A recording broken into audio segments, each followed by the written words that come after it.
రామకృష్ణకి ప్రమాదంలో తల్లిదండ్రులు చనిపోతారు. ఆస్తులన్నీ అప్పుల వాళ్ళు పంచుకోగా రామకృష్ణని బంధువులు చూసుకోవడానికి నిరాకరిస్తారు. అబ్బాయే కదా, ఎక్కడో ఒక దగ్గర హోటల్లోనో షాపుల్లోనో పనిలో చేరితే వాడే బతుకుతాడులే, మనకెందుకు ఈ అనవసరపు భారాలు. అదే ఊర్లో ఉంటున్న సావిత్రమ్మ అనే ముసిలావిడ ఇలా మాట్లాడుతుంది. అదేంటయ్యా, పిల్లాడు ఇంకా చిన్నవాడు, చదువుకోవాల్సిన వయస్సులో పనిలో పాడేస్తారా?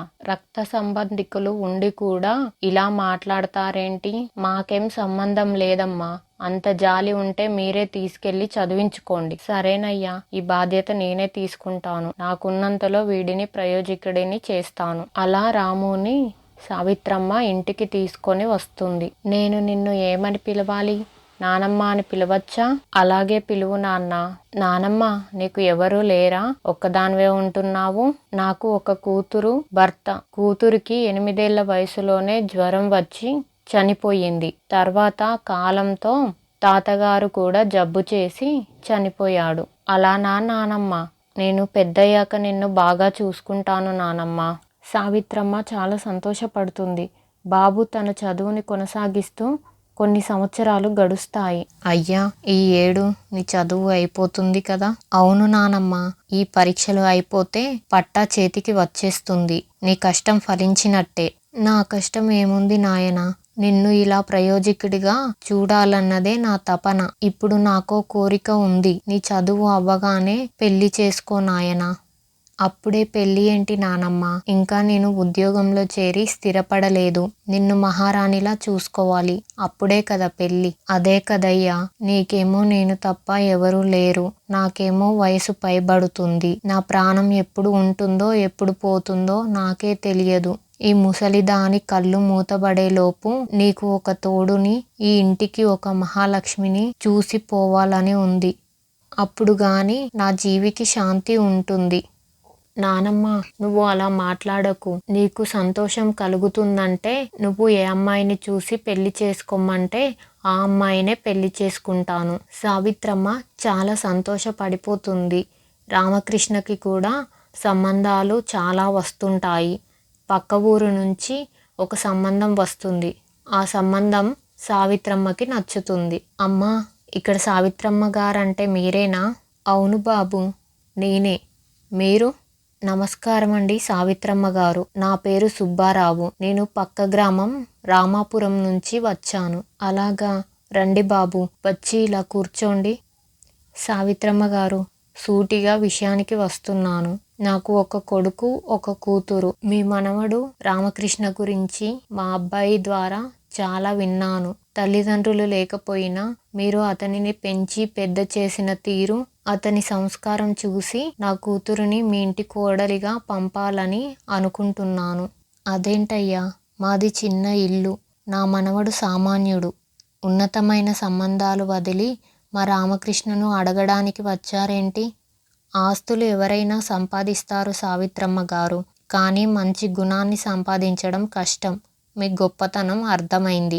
ఇలాంటి వాతావరణంలో పెరిగిన అతనికి నా కూతురిని కంటికి రెప్పలా చూసుకుంటాడనే నమ్మకం నాకుంది. అందుకే మీ మనవడికి నా కూతురిని ఇవ్వాలని నిర్ణయించుకున్నాను.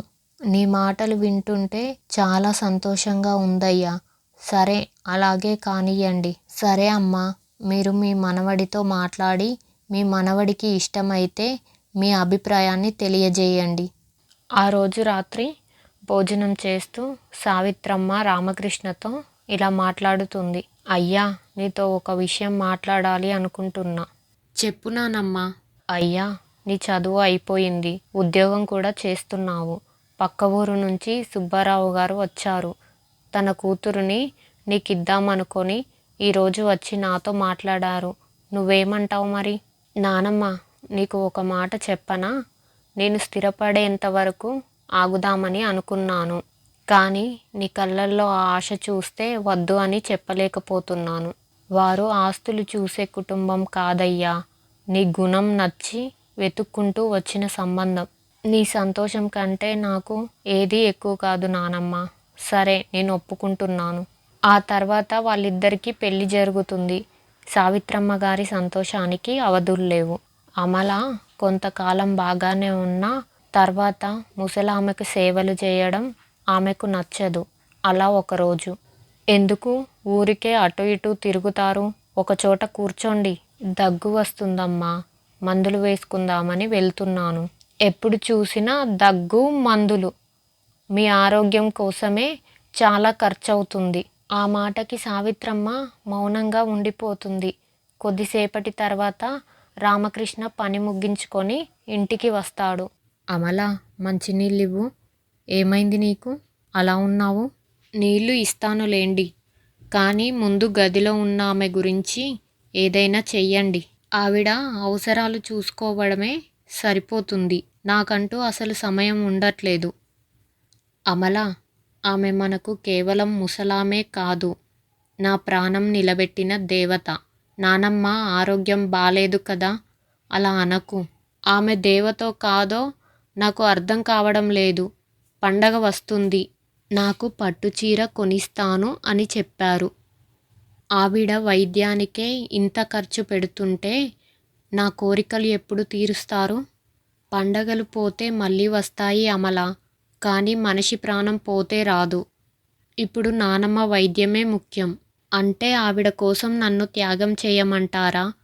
నా సంతోషం కన్నా మీకు ఆవిడ ఆరోగ్యమే ముఖ్యమా? అమలా, నన్ను పెంచి పెద్ద చేసిన ఆమె పట్ల నాకు బాధ్యత ఉంది. నీ ఆలోచన విధానం మార్చుకో. ఇద్దరి మధ్య వాగ్వాదం నడుస్తుంది. మాట పెరిగి తను ఇంటికి వెళ్ళిపోతుంది. ఏంటమ్మా, ఒక్కదానివే వచ్చావు? అల్లుడు గారు రాలేదా? ఇంకా నేను ఆ ఇంట్లో ఉండలేను నాన్నా. ఏం జరిగిందమ్మా? నాకన్నా ఆయన ఆవిడ మీదే శ్రద్ధ ఎక్కువ చూపిస్తున్నారు. అక్కడే ఉన్న అమల అన్నయ్య అంతా వింటాడు గాని ఏమీ మాట్లాడకుండా అక్కడ నుంచి బయటికి వెళ్ళిపోతాడు.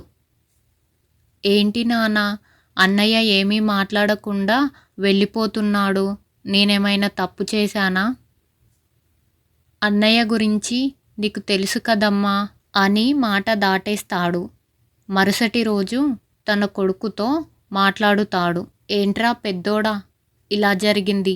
ఇప్పుడు దాని భవిష్యత్తు తలుచుకుంటే నాకు ఆందోళనగా ఉంది. మీరు చిన్నప్పటి నుంచి చేసిన గారాబమే ఈ పరిస్థితికి వచ్చింది నాన్నగారు. అదేంట్రా అలా మాట్లాడుతున్నావు? ఆడపిల్ల ఏదో కోపంలో అనేసింది. అదే నాన్న, మీరు చేస్తున్న తప్పు. పిల్లలకి ఏది కావాలో అది ఇవ్వడం ఒక్కటే తండ్రి బాధ్యత అనుకుంటున్నారా? మనుషులతో ఎలా ఉండాలో నేర్పించడం కూడా తండ్రి బాధ్యత.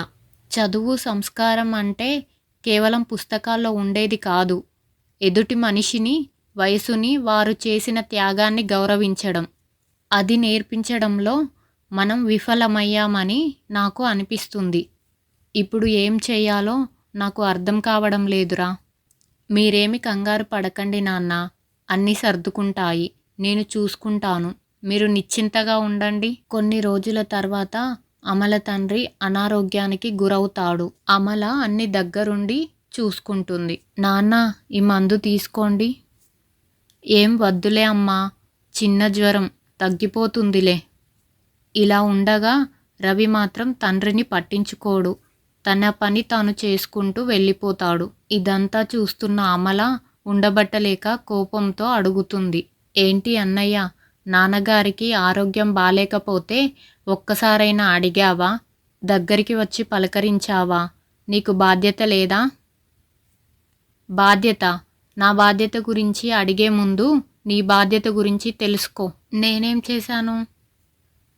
అనాథగా మిగిలిపోవలసిన నీ భర్తని అక్కున చేర్చుకొని పెంచిన మంచి మనిషి ఆ సావిత్రమ్మ గారు.